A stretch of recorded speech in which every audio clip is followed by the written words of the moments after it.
बिस्मिल्लाहिर्रहमानिर्रहीम। अस्सलाम वालेकुम प्यारे बच्चों, कैसे हैं आप? यकीनन ठीक होंगे, तंदुरुस्त होंगे। प्यारे बच्चों, आप जानते हैं हम पढ़ रहे हैं उर्दू, जमात है हमारी पंजम, और जिस सबक को हमने आज उसका एक मुख्तसर सा हिस्सा करना है, उसका उन्वान है पाक सरजमीन शाद बात। हासिल ताल्लुम जिसमें हमने आज काम करना है, या उस पर मज़ीद आपके लिए एक एक्टिविटी शीट या वर्कशीट बनाई गई, वो होगा गलत फ़िक्रात को दुरुस्त कर सकें। ये हमारा दरसी किताब का चूँकि 8वां सबक है, तो हमने इसको छठे हिस्से में मुकम्मल करना है। आज आपने जुमलों को दुरुस्त करने की मशक करनी है।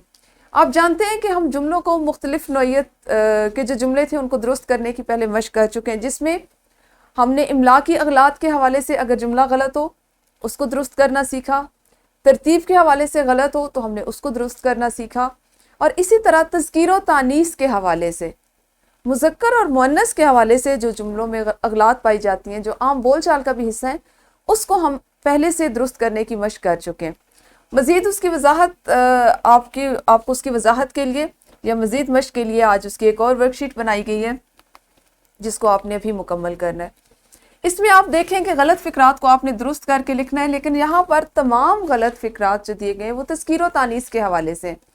क्यों? क्योंकि आपकी किताब में जो 8वां सबक है पाक सरजमीन शाद बात, उसमें तज़कीर व तानीस के हवाले से गलत फ़िक्रात दिए गए हैं। उस पर एक वर्कशीट मुरतब की गई, जिसमें इसमें सबसे पहला उसका जो पहला जुमला है वो है इसकी मर्ज़ बढ़ गई। आपने यहाँ पे मुज़क्कर और मुअन्नस का ख्याल रखते हुए इसको दुरुस्त करना है और यहाँ पे सही जुमला लिखना है। दूसरा जुमला आपके लिए, मकान का छत नया है, ताज़ी सब्ज़ी खरीद लाओ, चचा की टेलीफोन आई है, उसकी ज़ख्म गहरी है, मेरी कलम अच्छी है, ये दही बहुत खट्टी है। 7 जुमले आपके लिए इस वर्कशीट में रखे गए हैं, जिनको आपने तज़कीर व तानीस के हवाले से दुरुस्त करना है और इस वर्कशीट को मुकम्मल करके अपनी मुअल्लिमा को देना है, ताकि आपकी मज़ीद इसकी मशक हो सके और आप तज़कीर व तानीस के हवाले से गलत फ़िक्रात को दुरुस्त करना सीखें या उसकी मज़ीद मशक करें। हमारा ये सबक अपने इख्तिताम को पहुँचा। अपने अगले सबक के साथ कल फिर मिलेंगे। उस वक्त तक अपना ख्याल रखिए। अल्लाह हाफ़िज़। शुक्रिया।